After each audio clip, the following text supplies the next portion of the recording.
His Divine Grace, A.C. Bhaktivedanta Swami, Srila Prabhupada ki jai, Ananta Koti Vaishnava Vrinda ki jai, Grantharaj Srimad Bhagawatam ki jai. All glories to the assembled devotees, all glories to Sri Sri Guru and Gauranga.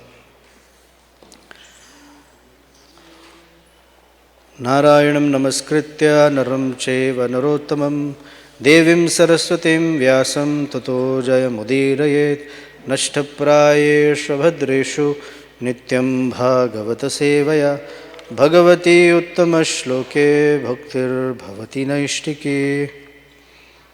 Om namo bhagavate vasudevaya.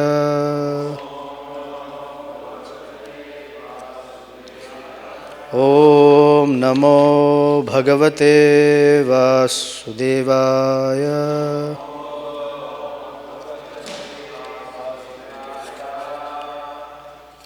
Om namo bhagavate vasudevaya.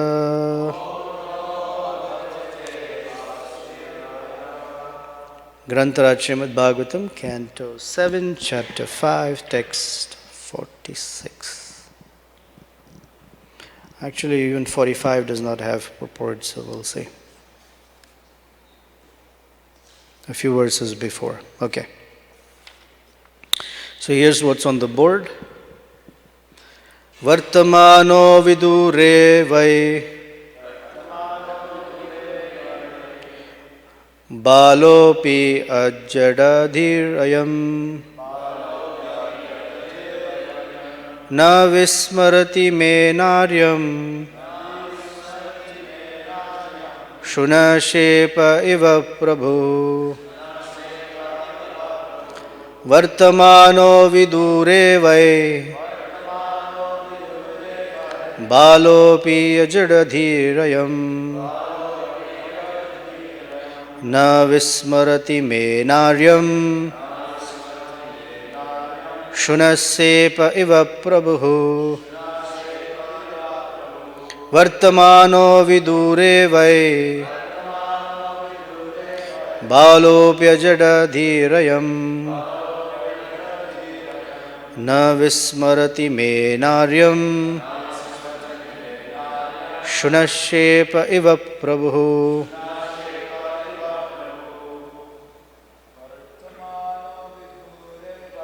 Vartamano vidure vai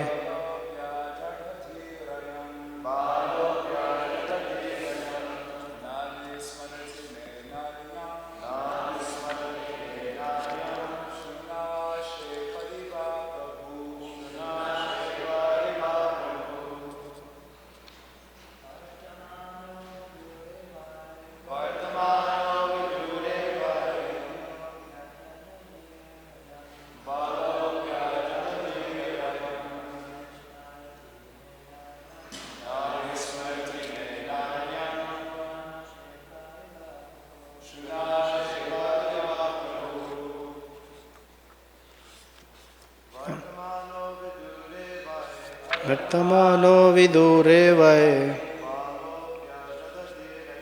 balopi ajradhirvayam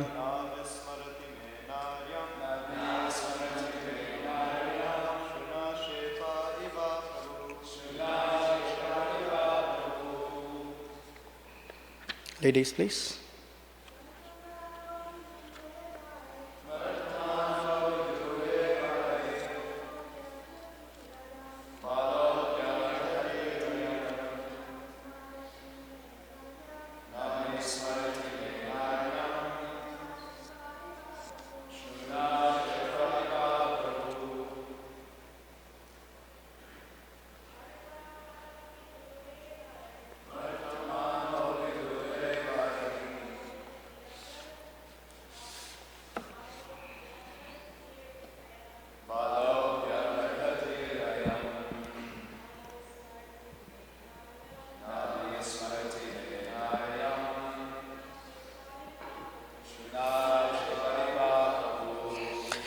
Vartamana, being situated. Avidure, not very far away. Why? Indeed, Balaha, a mere child. Api, although. Ajadadhi, complete fearlessness. Ayam, this. Na, not. Vismarati, forgets. Me, my. Anaryam, misbehavior. Shunaha, shepaha, the curved tail of a dog. Eva, exactly like. Prabhu, being able or potent. So before I read this translation, I'll go back where we left off yesterday. We finished text 41, where Hiranyakashipu and his servants, they tried to torture Prahlad Maharaj in different ways, with their coppery red eyes, coppery red beards, scary faces, sharp teeth, and nothing happened to Prahlad Maharaj. So text 42 says, My dear King Yudhishthir, when all the attempts of the demons to kill Prahlad Maharaj were futile, the king of the demons, Hiranyakashipu, being most fearful, began contriving other means to kill him. And here are the other means. Hiranyakashipu could not kill his son by throwing him beneath the feet of big elephants, throwing him among huge, fearful snakes, employing destructive spells, hurling him from top of a hill, conjuring up illusory tricks, administering poison, starving him, exposing him to severe cold, winds, fire, and water, or throwing heavy stones to crush him. When Hiranyakashipu found that he could not in any way harm Prahlad, who was completely sinless, he was in great anxiety about what to do next. Hiranyakashipu thought, I have used many ill names in chastising this boy Prahlad, and have devised many means of killing him, but despite all my endeavors, he could not be killed. Indeed, he saved himself by his own powers without being affected in the least by these treacheries and abominable actions. Today's verse, although he is very near to me and is merely a child, he is situated in complete fearlessness. He resembles a dog's curved tail, which can never be straightened, because he never forgets my misbehavior and his connection with his master, Lord Vishnu. Purport. The word Shunaha means of a dog, and Shepa means tail. The example is ordinary. However one may try to straighten a dog's tail, it never is straight, but always curved. Shunashepa is also the name of the second son of Ajigartha. He was sold to Harishchandra, but he later took shelter of Vishwamitra, Harishchandra's enemy, and never left his side.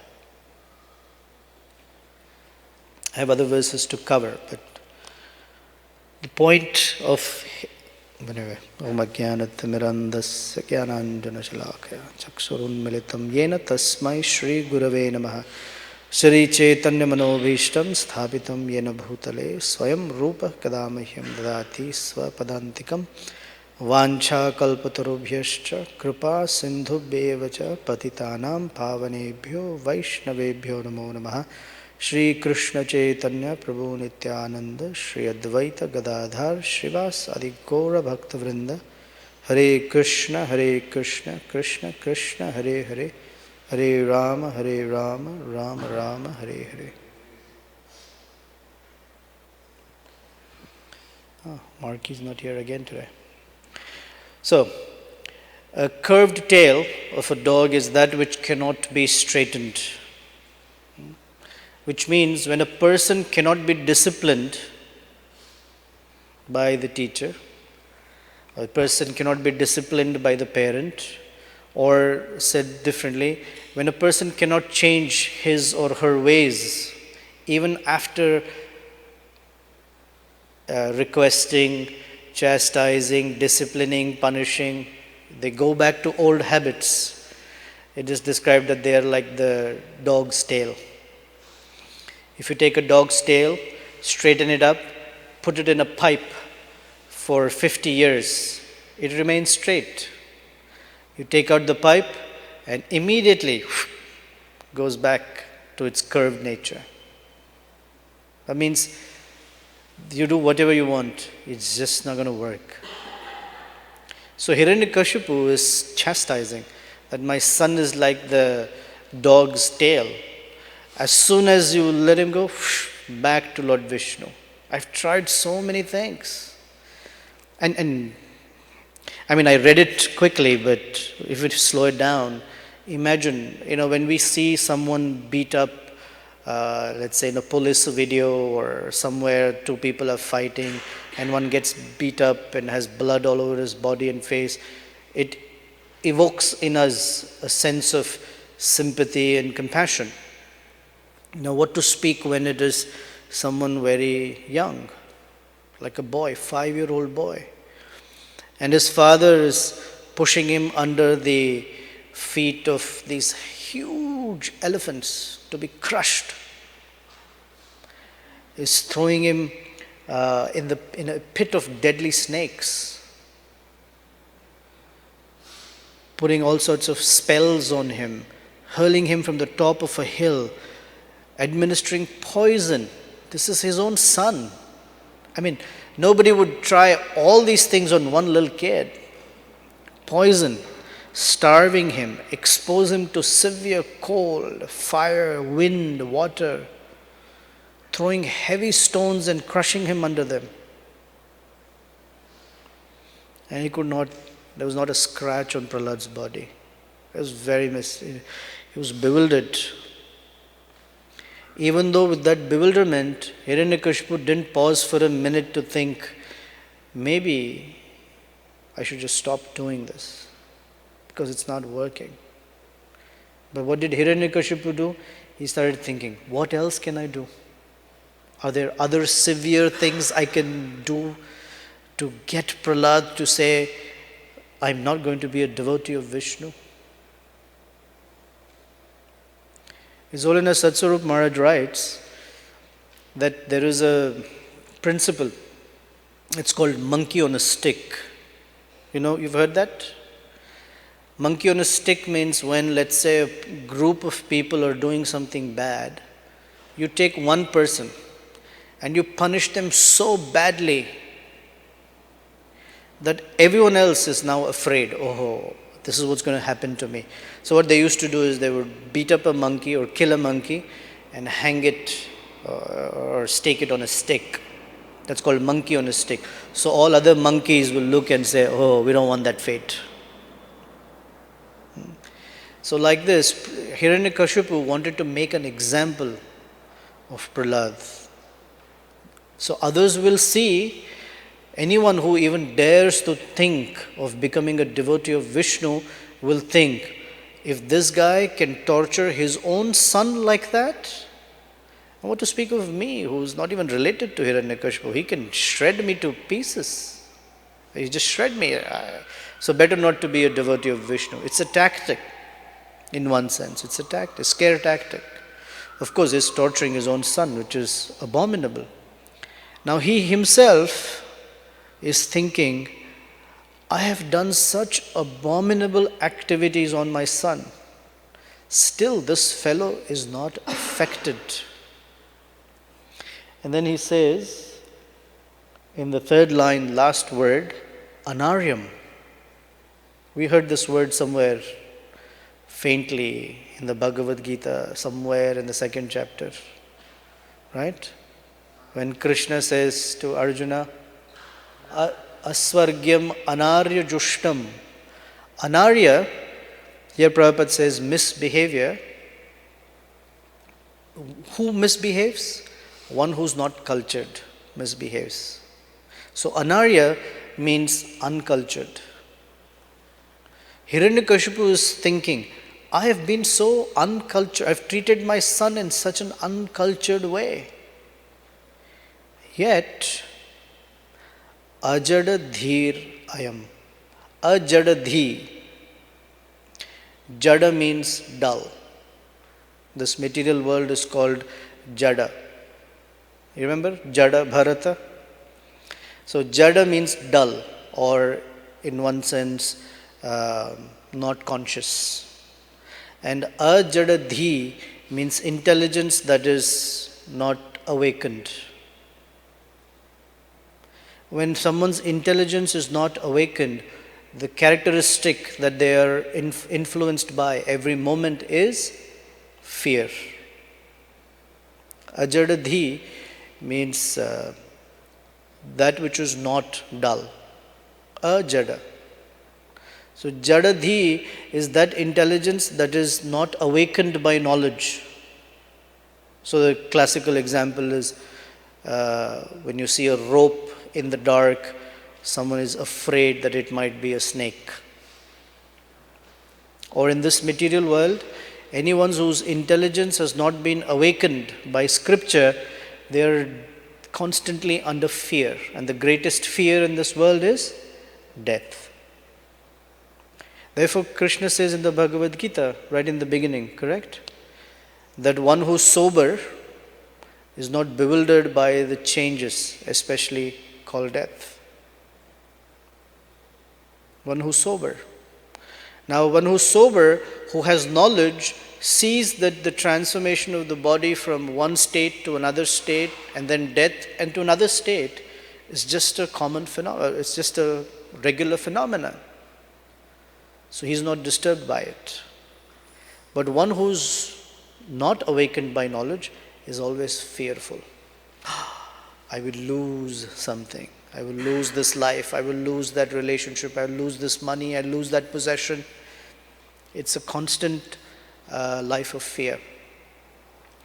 Ahara nidra bhaya maithunam cha. That the animals are always driven by these four pushings: hunger, sleep, fear or defense, and sex desire. This is all that the animals do. And primarily they're pushed by fear. Fear of whatever you call it. Fear of loss, fear or anxiety of not getting something or losing something, etc. This is the fear. And therefore one who is a devotee of Vishnu, whose knowledge has been awakened, is called fearless. Srila Prabhupada's Abhay Charanaravinda, Bhaktivedanta Swami, or the lotus feet of Vishnu or Krishna are called Abhay Charan. Because one who has taken shelter of Krishna, for him there's no fear. In any circumstance, there's no fear. Haridas Thakur was beaten up, but no fear. Prahlad Maharaj, Ambarish Maharaj, any example of a devotee who is challenged, even a threat to one's life, they're not afraid. Because they understand this body is going to perish anyway. Right? So that's Ajadadhi. So Hiranyakashipu is recognizing, now he's glorifying his son, indirectly in one sense, that my gosh, he is so determined, his intelligence is so clear that he is fearless. And na vismarati, he's not forgetting, he's constantly remembering how I'm torturing him. He's also constantly remembering Vishnu. Na vismarati me anaryam. He knows I'm treating him badly. Shunashepa eva prabhu. Still, he's like the curved tail of a dog. He does not budge. He does not budge from his position of being a servant of Vishnu. What an amazing quality. We may not be able to stand or withstand all these kinds of tortures if anyone were to subject us to it. But the principle is still to be fearless, because we are being trained to hold on to Krishna's lotus feet, or minimally awaken our knowledge to, I am not this body. To whatever degree we can apply this. To that degree, there is fearlessness. In fact, in Bhagavatam it is said, Bhayam dvitiya abhivineshatasyat. That means fear is immediately present as soon as one forgets Krishna. As soon as we forget Krishna, there is fear. Or the corollary is also true. If you are ever feeling some fear, anxiety, all you have to do is remember Krishna. And somehow that fear abates. One has to remember one's relationship with Krishna, one's service to Krishna, Krishna's name, fame, qualities, etc. And fear vanishes. Bhayam bhiveti. Even fear personified is afraid of the holy name. Yad bhiveti swayam bhayam. This is the power of Krishna. So Prahlad Maharaj, completely unaffected. Now in the purport, Prabhupada adds that Shunashepa is the name of a son. He's the second son of Ajigartha. And he was sold to Harishchandra. You know the story of Harishchandra? So Harishchandra is a descendant in the Solar dynasty. In the Bhagavad Gita we hear, Imam Vivasvate Yogam, right? That Krishna says, I spoke this Bhagavad Gita to the sun god. Vivaswan Manave Praho. Vivaswan spoke to his son, Vaivasvata Manu. Manur Ikshvakave Abravit. That Manu spoke to his son, Ikshvaku. So in that line of Ikshvaku, etc., there is a personality called Harishchandra. In that same line is the personality Ambarish Maharaj. And in the same line is the personality Lord Ramachandra. So Prabhupada takes the time to give us a little, of course in the 9th canto of Bhagavatam, chapter 7 and 16, there's more elaborate discussion on these personalities. So I'll read you the summary so you get a, because Prabhupada's quoted it, you'll see. This is the summary of the 7th chapter of the 9th canto. There's a little genealogical history of the different personalities. It's interesting. And then there's description of Vishwamitra. So let me read this. In this chapter, the descendants of King Mandhata are described. And in this connection, the histories of Puruktsa and Harishchandra are also given. The most prominent son of Mandhata was Ambarisha. His son was Yavanashva, and Yavanashva's son was Harita.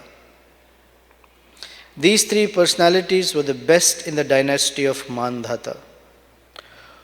Purukutsa, another son of Mandhata, married the sister of the snakes named Narmada.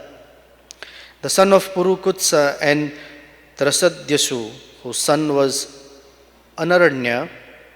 Anaranya's son was Haryashva. Haryashva's son was Praruna. Praruna's son was Tribandhana.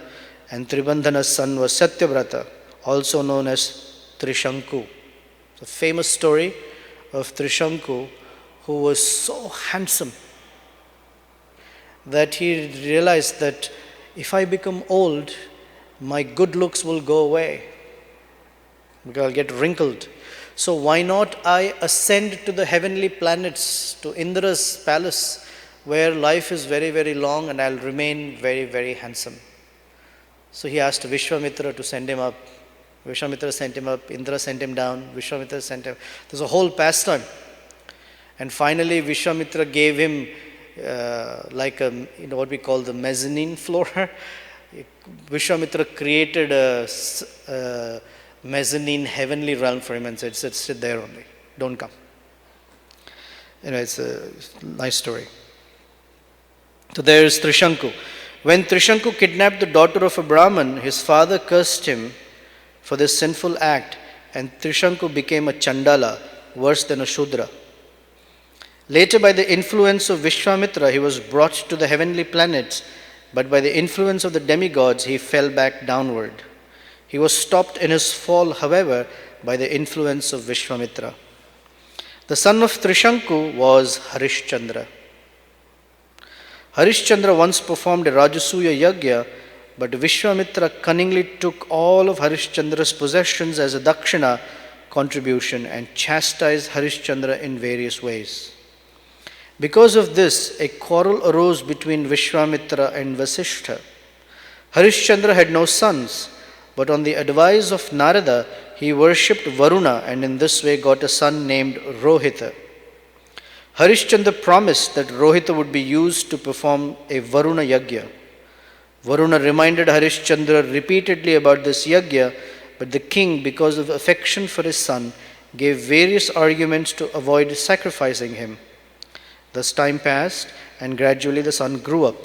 To safeguard his life, the boy then took bow and arrows in hand and went to the forest. Meanwhile, at home, Harishchandra suffered from dropsy because of an attack from Varuna. When Rohita received the news that his father was suffering, he wanted to return to the capital, but King Indra prevented him from doing so. Following the instructions of Indra, Rohita lived in the forest for 6 years and then returned home. Rohita purchased Shunahashepa. Last line. Rohita purchased Shunahashepa, the second son of Ajigartha, and gave him to his father, Harishchandra, as the sacrificial animal. In this way, the sacrifice was performed, Varuna and the other demigods were pacified, and Harishchandra was freed from disease.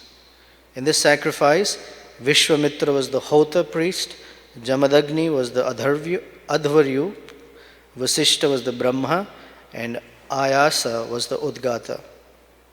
King Indra, being very satisfied by the sacrifice, gave Harishchandra a golden chariot, and Vishwamitra gave him transcendental knowledge.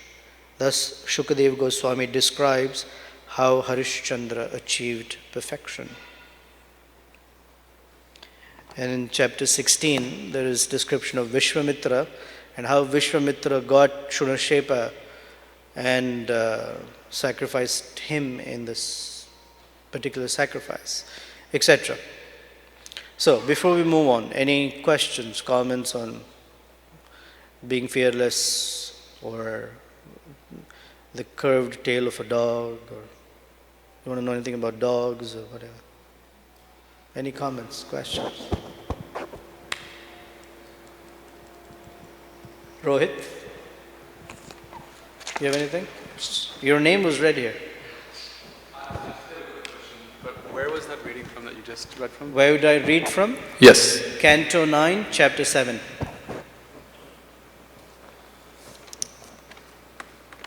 Okay, nothing else, we'll move on. Text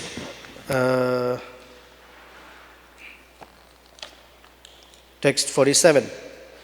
I can see that this boy's strength is unlimited, for he has not feared any of my punishments. He appears immortal. Therefore, because of my enmity towards him, I shall die. Or maybe this will not take place. Hiranyakashipu is now thinking, I am doing so much to this little boy and he is fearless. Maybe the reaction will be, I will be killed. Or maybe I won't. You see how quickly he justifies? Or maybe I won't. Thinking in this way, the king of the Daityas, morose and bereft of bodily luster, remained silent with his face downward. Then Shanda and Amarka, the two sons of Shukracharya, spoke to him in secret. Now Hiranyakashipu, whose body was, we read a few chapters ago, when Lord Brahma sprinkled water, right, celestial water on that skeleton of Hiranyakashipu, suddenly he had this very lustrous, shining, effulgent body with all the senses extremely powerful. And now when he is offending a devotee, he has lost all his bodily luster. It's a very nice principle that when a person lives or subjects others by their blasphemy or ill thoughts or some sense of resentment towards another person, especially devotees, or towards any other living entity, when a person carries resentment, ill feelings, revenge mentality, or some harm they want to do, or want to see some harm come to them, whatever that thought is, one's bodily luster goes away and they feel very morose. And that's what Hiranyakashipu is going through by subjecting Prahlad to all sorts of atrocities. So then Shanda and Amaraka, they speak to him in secret. They have something to tell him. O Lord, we know that when you simply move your eyebrows, all the commanders of the various planets are most afraid. No one's afraid. Without the help of any assistant, you have conquered all the three worlds. Therefore, we do not find any reason for you to be morose and full of anxiety. As for Prahlad, he is nothing but a child and cannot be a cause of anxiety. After all, his bad or good qualities have no value. What is this called? It's called pep talk. Right? We all need pep talk once in a while. And this is a pep talk Shanda and Amaraka are giving him. When they see the king morose, why is Shanda and Amaraka giving him pep talk? They're giving him a pep talk because they're paid for it. If they came and told Hiranyakashipu, yeah, I think you should let Prahlad go, he would chop their heads off. So although he's morose, their job is to pep him up. Oh, no, look at you. How can you be morose? Who are you? You're the Hiranyakashipu. When you raise your eyebrows, everyone shivers. Your activities are very great. There's a little kid, Prahlad. Good quality, bad quality, there's no value. Come on, king. How Krishna was giving Arjuna a pep talk, stand up and fight, right? Uttishta. So there's Brahmin boys, they're giving him advice. They're giving him, you can say in one sense good advice, but wrongly applied. A Brahmin's role is to enthuse the Kshatriya. Like Krishna is enthusing Arjuna. No, get up and fight. Don't be morose. Don't have such a defeatist attitude. Get up, fight. You have a purpose. So these Brahmins are doing the same for Hiranyakashipu. Oh, don't be morose. Get up. Come on. But what's the application? Kill this devotee. Horribly applied. Text 50. Until the return of our spiritual master Shukracharya, arrest this child with the ropes of Varuna so that he will not flee in fear. In any case, by the time he is somewhat grown up and has assimilated our instructions or served our spiritual master, he will change in his intelligence. Thus, there need be no cause for anxiety. So, it's all right, he's a little kid, kids can be adamant. Once he grows up, he will understand. Especially when we instruct him, he will understand. And when he serves our spiritual master, Shukracharya, he'll become a first-class materialist. Don't worry about it. After hearing these instructions of Shanda and Amaraka, the sons of his spiritual master, Hiranyakashipu agreed and requested them to instruct Prahlad in that system of occupational duty which was followed by royal householder families. So when physical torture did not work, Hiranyakashipu accepted or gave permission for deprogramming. This is deprogramming. This was done way back in Satyuga. It was done during Prabhupada's times. Deprogramming. And those who are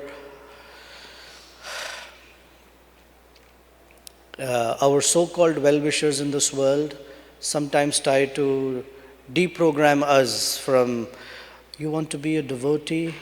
Why don't you be something else? Why not try that? Why not try this? It's called deprogramming. Basically weakening one's conviction in Krishna and strengthening one's conviction in Maya, or materialism, if you will. So that's called deprogramming. Remember the story of Prabhupada when someone said to Prabhupada, Srila Prabhupada, they say that we are being brainwashed by you.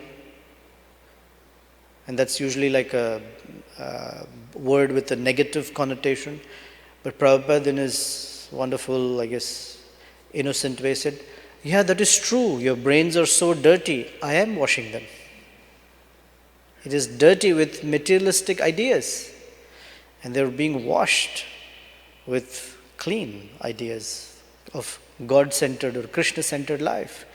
So there are people around us, and they fit in the whole category: family, friends, universities, role models, the heroes. They think, wow, don't be a loser, do something in life, get a job, whatever is the advice. It's deprogramming in different ways to weaken one's connection with Krishna. So this is old technique that Hiranyakashipu used, or Shandanamarka used. So here's the purport. Hiranyakashipu wanted Prahlad Maharaj to be trained as a diplomatic king in ruling the kingdom, country, or the world, but not to be advised about renunciation or the renounced order of life. The word dharma here does not refer to some religious faith. As clearly stated, dharmo hi asyo padeshtavyyo ragyam yo grahamedinam. There are two kinds of royal families. One whose members are simply attached to householder life, and the other consisting of Raja Rishis, king who govern with ruling power but are as good as great saints. Prahlad Maharaj wanted to become a Raja Rishi, whereas Hiranyakashipu wanted him to become a king attached to sense enjoyment, Grihamedinam. Therefore, in the Aryan system, there is Varnashram Dharma, by which everyone should be educated according to his position in society's division of Varna, Brahmana, Kshatriya, Vaishya and Shudra, and Ashrama, Brahmacharya, Gruhastha, Vanaprastha and Sannyasa. A devotee purified by devotional service is always in the transcendental position above the mundane qualities. Thus, the difference between Prahlad Maharaj and Hiranyakashipu was that Hiranyakashipu wanted to keep Prahlad in mundane attachment, whereas Prahlad was above the modes of material nature. As long as one is under the control of material nature, his occupational duty is different from that of a person not under such control. One's real dharma or occupational duty is described in Srimad Bhagawatam, Dharmam tu sakshat bhagavat pranitam. As described to his order carriers by Dharmaraj or Yamaraj, a living being is a spiritual entity, and therefore his occupational duty is also spiritual. The real dharma is that which is advised in Bhagavad Gita, Sarvadharman parityajya mam ekam sharanam vraja. One must give up one's material occupational duties just as one must give up his material body. Whatever one's occupational duty, even according to the Varnashram system, one must give it up and engage in one's spiritual function. One's real dharma or occupational duty is explained by Sri Chaitanya Mahaprabhu, Jivera Swarupahaya Krishnera Nityadasa. Every living being is an eternal servant of Krishna. That is one's real occupational duty. This is why Hiranyakashipu was very worried.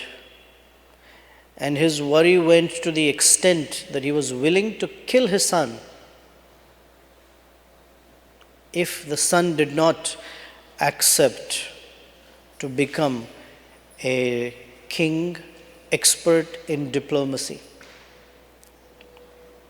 a king expert in sense gratification, a king expert in exploitation, and a king expert at subjugating his followers with power.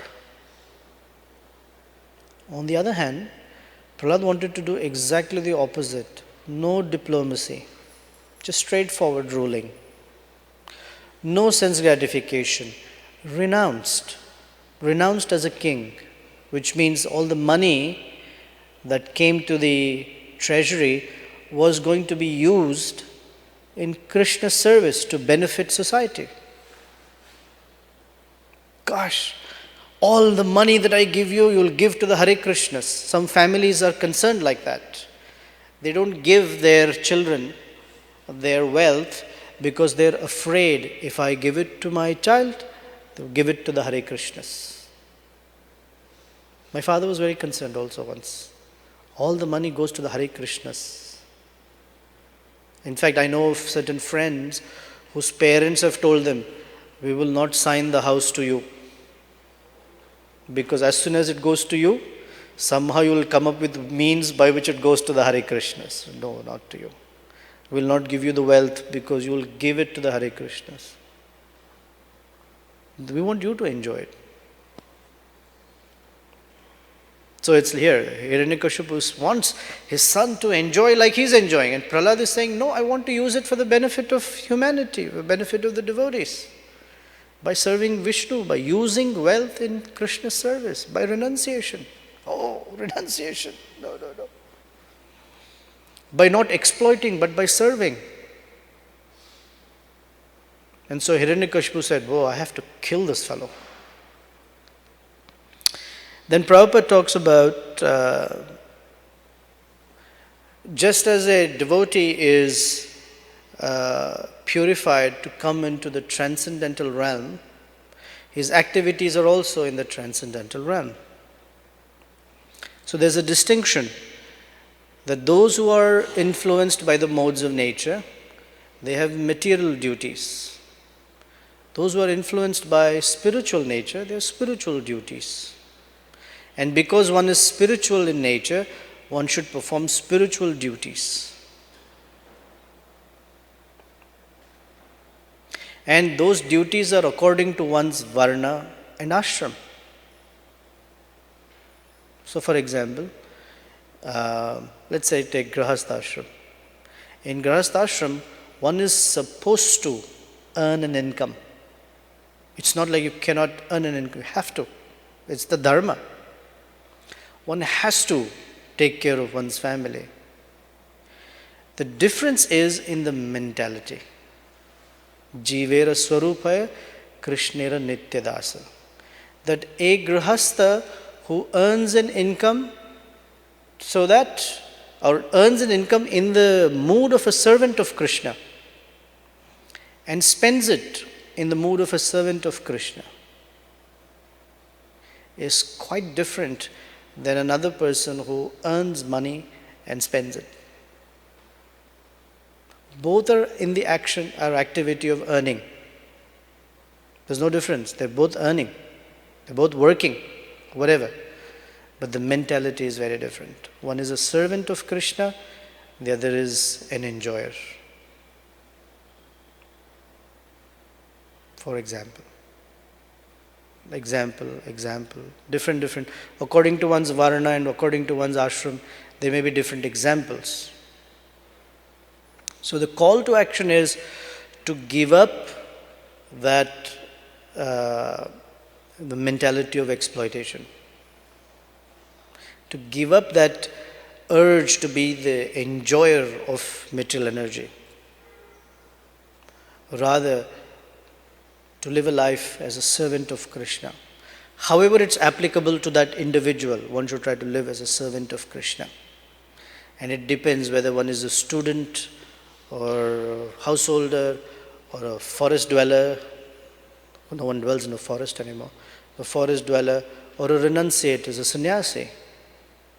Or whether one's a Brahmin or an educator or a Kshatriya, as an administrator or as a businessman or as a laborer. It doesn't matter. The advice is sthane sthita, that stay in that position of varna and ashram, shruti gatan tanuvan manobhe. But engage in activities of service to Krishna. Hearing, chanting, etc. And whatever occupational duties in the mood of a servant of Krishna. It's a very, very big difference. When one works, even if it is some mundane work, we use the word mundane only to distinguish that this activity versus that activity. In fact, when one does pick any work, business or mergers and acquisitions or whatever one does, if it is learned to be done in a mood of service to Krishna, that doesn't remain mundane per se. Then one's acting on that higher platform. It's a big subject because how to work while being in the material world in a devotional consciousness is not something that's easy. It's something that has to be cultured, practiced. It's called anushilana. It's not easy. There are many, many questions. How this and how that and what if this and what if that. Those are many details, but that's the purpose behind being. See, Prahlad is not saying, I'm not going to be a king. He wants to be a king, but a Raja Rishi, a saintly king. So I'll open for discussion. See if you have any comments, questions, objections. Tapati Mataji.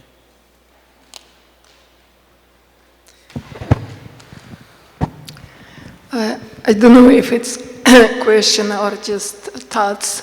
So I understand it's pastimes of Krishna with Hiranyakashipu and Prahlad.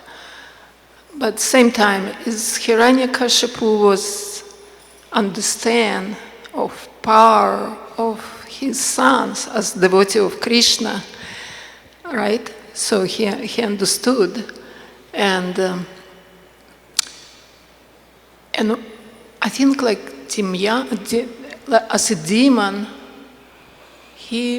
why he didn't start convince Prahlad to be king instead of start kill him? You know what I mean? Because his spiritual master's sons, they understand, it's just child, 5 years old, right? So, and it's your child, and he's just child. I'm just thinking like this way. So why he start killing, destroyed the son before convince him? Because he was afraid, he knew, deep and down in his heart, he knew it's what's going to happen.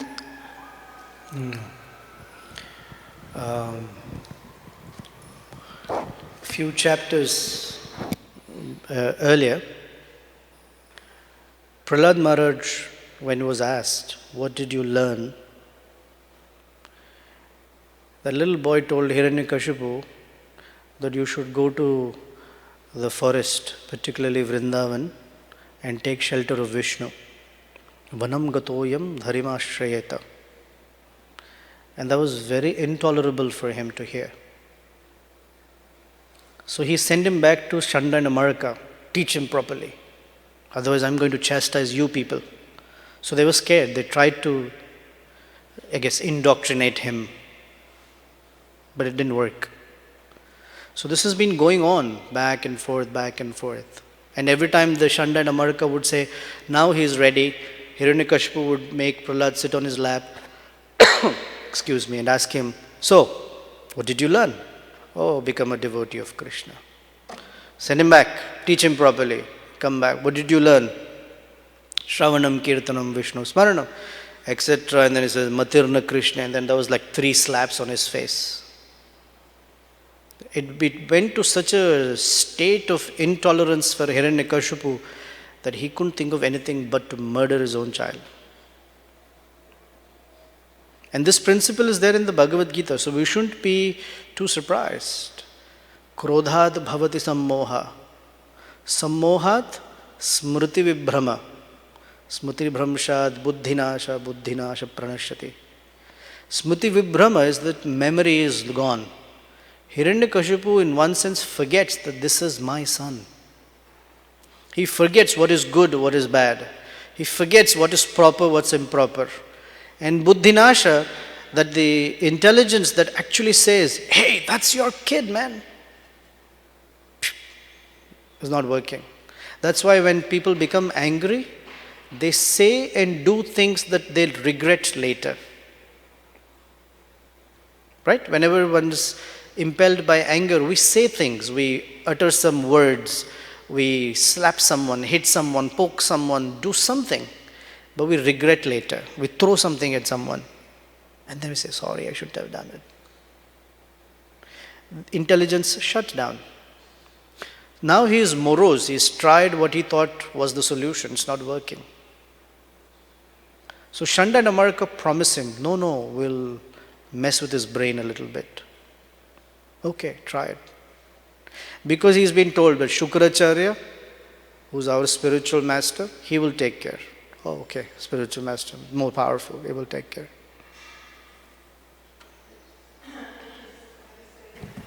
Our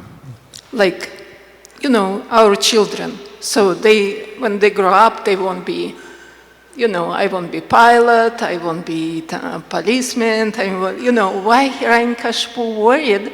He's just child. Okay, he won't be devotee of Krishna. I'm just saying that he probably feel he's very serious. Like Prahlad, correct. He's really great devotee of Krishna and he afraid him. It's what my...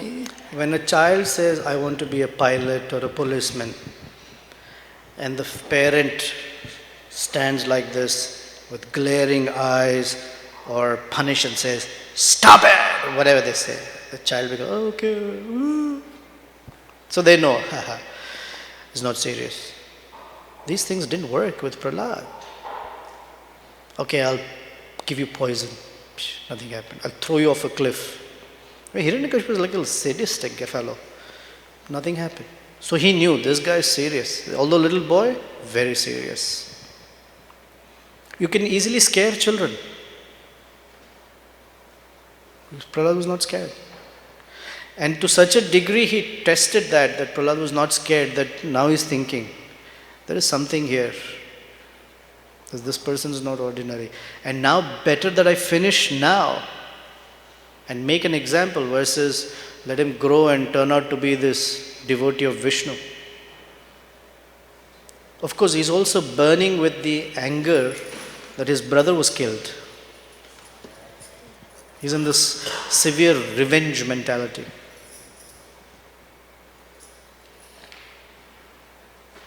It's crazy what anger can do. Alex? So you spoke about material and spiritual duties, Uh-huh. and you said the grihasta, they must earn a living, and Yeah.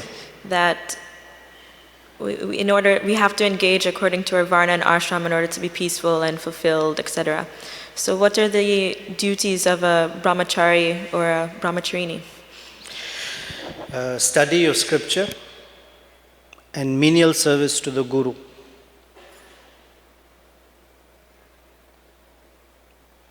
They're called brahmacharya in a category because acharana means living or practicing, and brahma acharana means practicing spiritual life, learning and applying spiritual principles of life. And the spiritual principles, meaning all the qualities necessary, humility, non-violence, tolerance, etc., come from two things, Krishna says. Mam chayo vyabhicharena bhakti and acharya upasana. So brahmachari means menial servant of the Guru and one who studies, hears from the Guru, and study means hearing from the Guru primarily. Properly hearing and applying. And they learn that whatever comes their way does not belong to them. It belongs to the Guru. So they are supposed to go out every day begging on behalf of the Guru in a classical brahmacharya lifestyle. So how that translates to us is, whether we go out for book distribution or whatever seva we do, anything comes to us, money, food, praise, anything is all given to the Guru without keeping anything for oneself. That mentality one has to be trained in, so when they enter grahasthashram and then when money starts coming in, they're trained to think, it's not mine, belongs to the Guru, belongs to Krishna. And not only they get money, they get Lakshmi, that's the wife or husband, from which there also belongs to Krishna, not for one's exploitation. So that's it's the student phase, it's a learning phase. I'm speaking generally, but those are the duties. Menial service to Guru and hearing from Guru, hearing from scripture, Guru Sadhu Shastra. Learning and applying, learning and applying. Jai Jagannath. It seems in bhakti, our understanding of dharma is tempered by an individual's understanding of how it's favorable or unfavorable to their bhakti. Because we see, like within Iskcon, we see that what is conventionally known as dharma from the Bhagavatam is not exactly what we follow. Because, like for example, sannyasis getting married, needing to get married again, or sannyasis having bank accounts, and so on. That is not dharma in the conventional sense that we hear of in the Bhagavatam. And we also, or people divorcing and then remarrying and divorcing, remarrying and divorce, or couples coming together not having children is not part of dharma also. So there's a lot of things that we do in our family that's not dharma. Brahmacharis with cell phones. Brahmacharis with gadgets.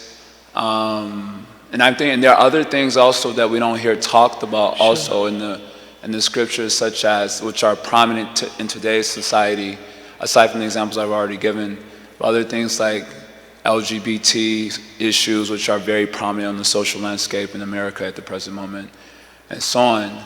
So when we say dharma, and we hear Prabhupada's purports, he speaks about a very conventional understanding of dharma that we would perhaps have seen maybe even 500 years ago in Lord Chaitanya's time. But our understanding of dharma now is completely different, it seems. Or not different, it's but not there. It's not there, right? And whatever principles we're gathering from scriptures, it's just tempered by an individual's thought processes about, well, will this be favorable to me or not? And it doesn't seem to bear a heavy consequence also on their bhakti. Like if they're peaceful and they can just shravanam and kirtanam, then they're all right, as long as that principle is there. So Prabhupada's writing in one purport, if you got to change ashrams, then just remain steady in the fight against Maya and so on. So I guess my question is then, when we're bringing up the topic of dharma in our classes, we normally speak about it in the conventional sense, as Prabhupada does in the purport. But that sort of speaking about it seems quite irrelevant in many cases. Irrelevant?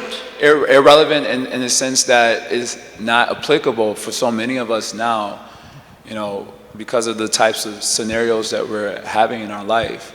And so it creates a sort of confusion about, what is the dharma to be followed. I mean, for us, we can just clearly say bhakti dharma, but then how do these other elements, Sure. how should they really be discussed? because they're normally discussed in a conventional sense, which is not so relevant to our present circumstances. So I guess that's my question. When we speak about Dharma, Varnashram Dharma, and so on, how should we really discuss that in light of the scenarios that we're in light of our practice of Bhakti Dharma as our primary focus? Fair enough. I'm not so sure if necessarily it's irrelevant. I feel it may need further clarification.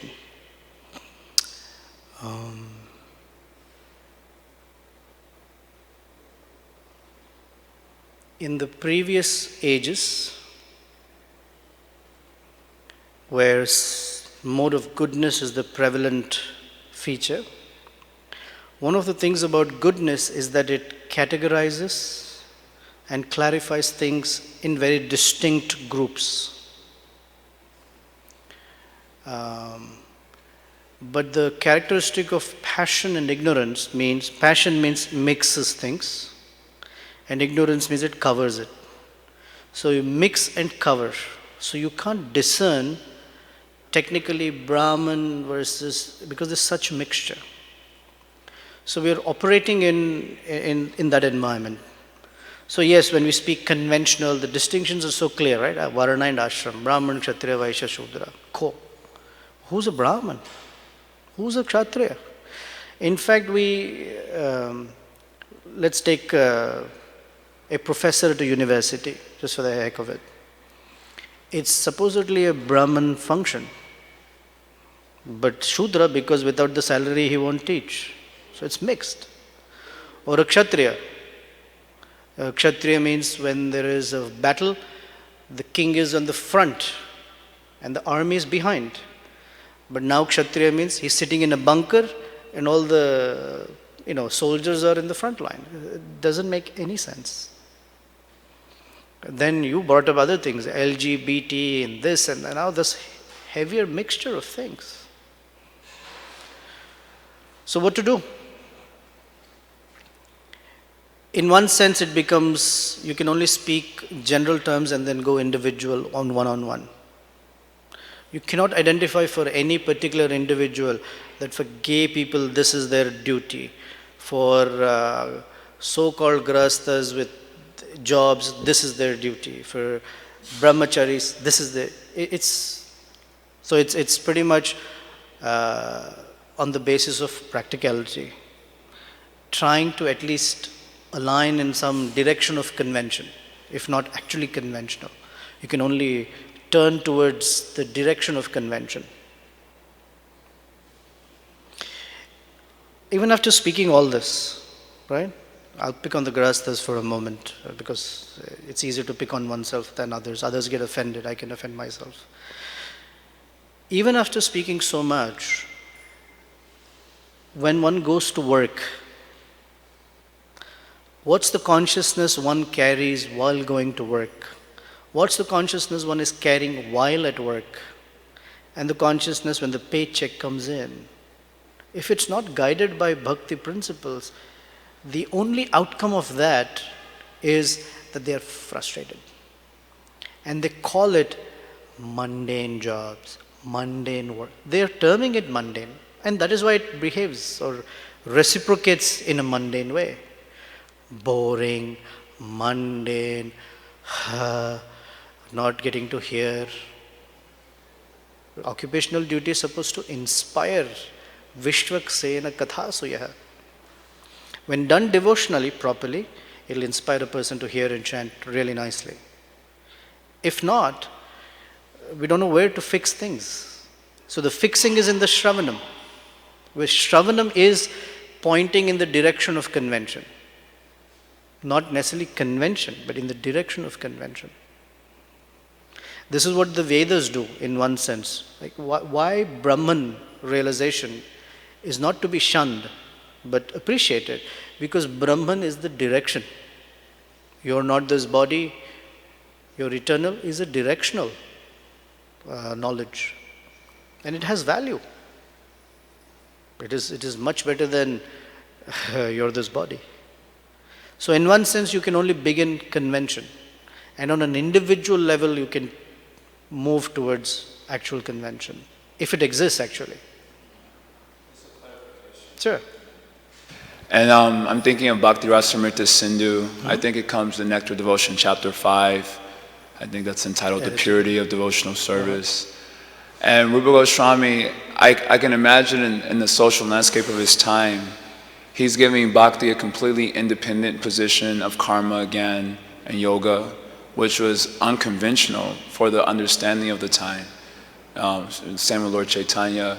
So bhakti is independent. So then the question may come up, well, if you perform sinful activity, how do you get purified? And Rupa Goswami is writing, no problem. Bhakti itself is a purifier, no need for prayashchitta and so on. So that will be the conventional understanding of Dharma. So even like the presentation of the Goswami's literatures, Lord Chaitanya's presentation of Krishna consciousness was very unconventional for the social landscape of the time. And so it seems that the principles of bhakti are themselves they don't necessarily contradict convention.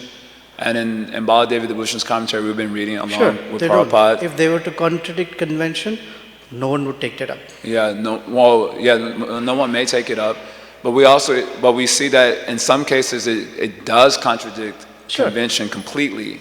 Where persons are just totally negligent of varnashram and dharma, and there's so many verses Rupa Goswami quotes in that same chapter. So back to my original question, when we're discussing the principles of dharma, I guess I get the sense that when we discuss them in our family, Iskcon family in general, that we speak of them in terms of them having a great bearing on our bhakti. In other words, if you don't do it, then you're violating the Lord's system and you're deviating from Krishna consciousness. Whereas my understanding, as I'm presenting right now, seems that's not inherently the case. What is if one doesn't follow that one is violating? For example, some Matajis here, they were told that they should get married because that's the dharma, for a woman should marry a husband and so on. But they didn't want to get married. So I'm discussing this particular chapter of BRS. Some time ago I was discussing this particular chapter.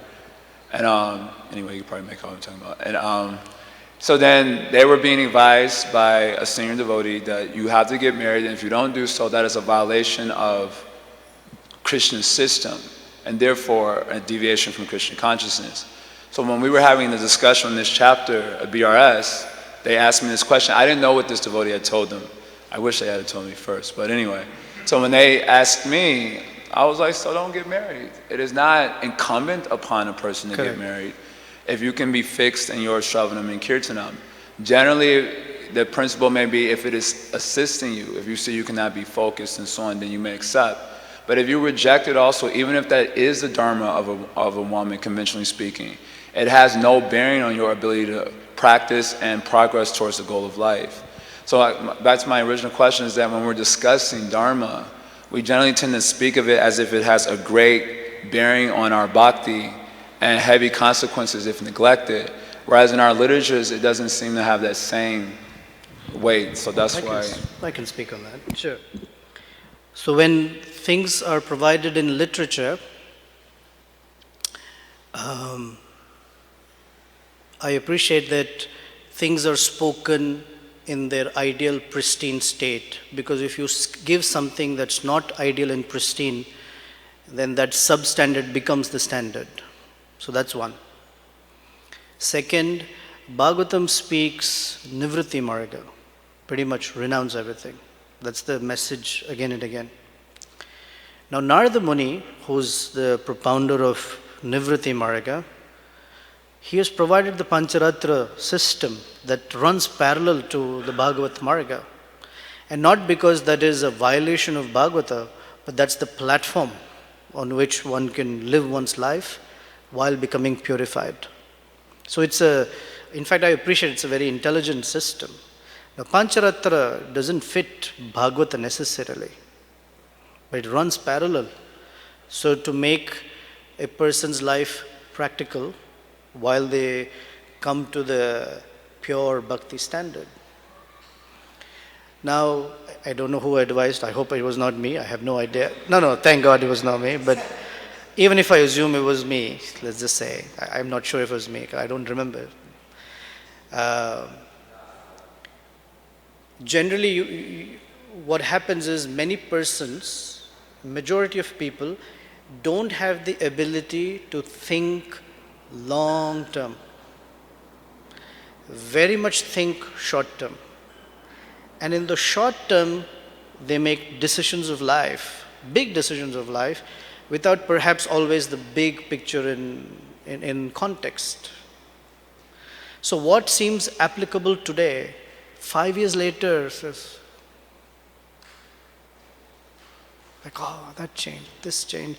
Why was I given that advice? I wish I was given that advice. So in general, the Dharma Shastras say, in this case, it is preferable if, but it doesn't mean everyone necessarily.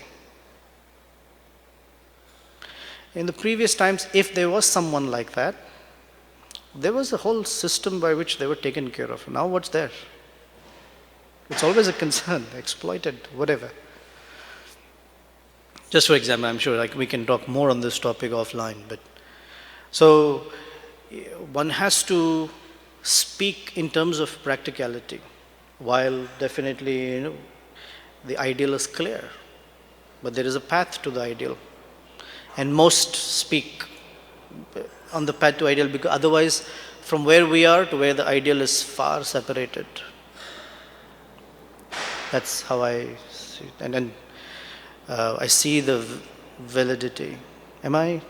Yeah, I asked this for clarification. You're bringing up discussion. I'm not disagreeing. I understand that. I accept the validity of the practical presentation. I guess in terms of my question, it just seems like when we sort of stress on Dharma, conventional Dharma, so much as if to say your bhakti will not be successful unless the conventional Dharma is in place. Where it says, and I guess it's implicit in my question, the implicit, I'm not explicitly expressing it, is that it doesn't have any bearing, or let's say inherently, on your bhakti.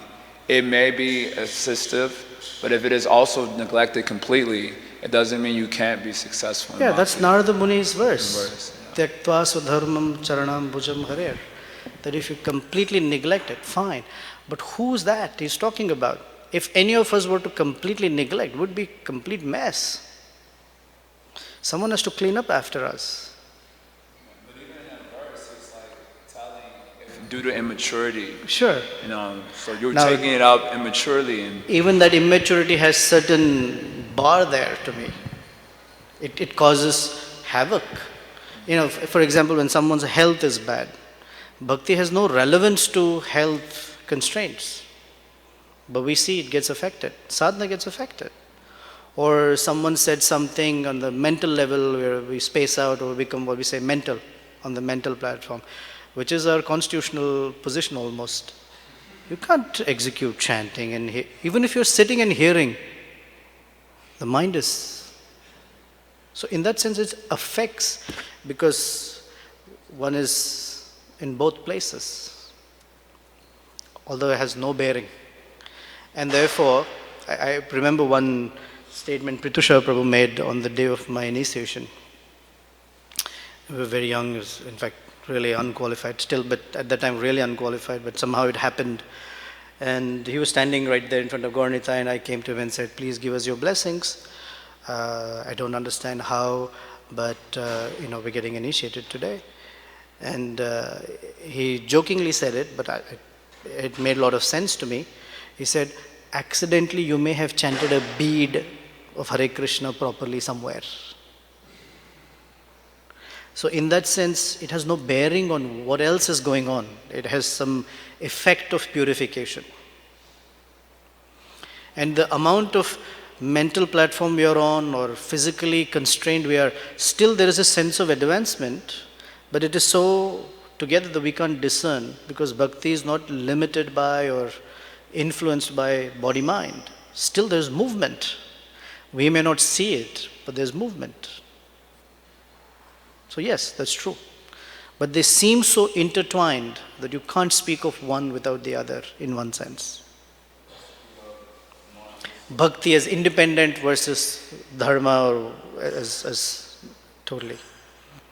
So this is the last one. Yeah, go ahead. I think it's. How's everyone doing? All right, or I in think some they other find on it some other interesting. planet with us? I think they may find this topic. So when these devotee mothers, when they came to me asking the question, and they said they want to get married, and I did. They said to you they want to get married? They did not want to get Oh. married, although their godbrother was saying that you must in this Christian system. If you don't follow, it's a violation of the Christian system. I didn't know that. So they asked me without me having this previous information. So when I advised, So next time someone says something to you, the lesson is: have you spoken to anyone? yeah. So, but it was in the context of a class we Okay. were discussing. So I was just speaking clearly principle based. Sure. And I did predicated my answer by saying, this is just a principle. I don't know about particular situation. That will be for you to ask your mentor or whoever it is. But I was telling him in principle, I said, you don't have to get married if you don't want to get married. It is not incumbent upon Sure. you to do so. If you don't want to get married, don't get married. If you want to get married, get married. If you want to live like a bachelor, live like a bachelor. But Prabhupada says, be a bachelor, just don't be a bachelor daddy. yeah. But chant Hare Krishna, stick to the angas of bhakti. That was the section we were Right. discussing. So that wasn't very practical advice, and I also know that, and I told them that. There is the ideal and there's the reality, but this is our principle, this is our philosophy of Krishna consciousness. That was my understanding of the philosophy at least. Yeah. So there's no... I am in general, I may not use the word that you're violating Krishna's system, but in general my sensibility is that if not now, eventually something about their personality will come out that will indicate it's better to be married. But it is not necessary. At least my understanding has become more refined, I could say. It's not necessary. In most cases it is. Very few can stay. In the prime of their youth, they're fine. What about later? Sometimes the question, what about later? And also it's not just a woman and not necessary to marry. It's not the case. It is the woman, her mentality, her nature, her needs, her way of dealing with problems, her way of expressing affection.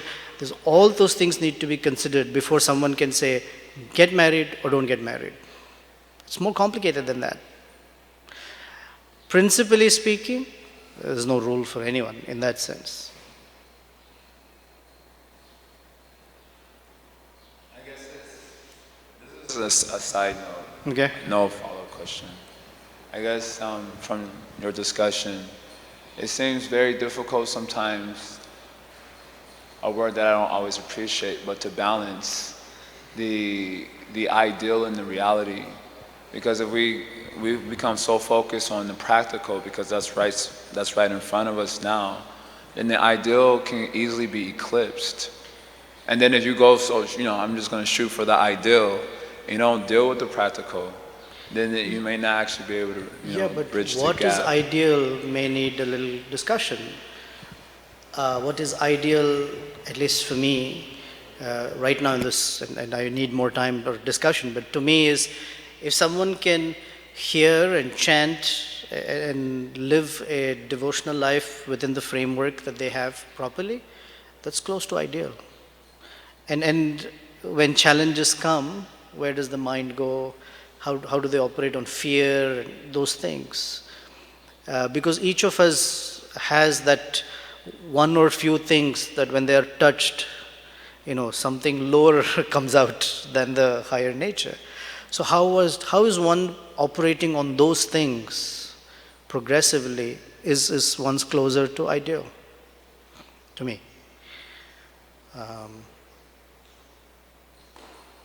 There's a beautiful essay by Hridayananda Maharaj about ideal and real. Have you read it? I like that. It actually helped me quite a bit some years ago. Although he stresses more on the real than on the ideal in that essay. Any other sages have any other comments? Just to wake up. Anything else? Okay. Srila Prabhupada ki jai, Srimad Bhagavatam ki jai.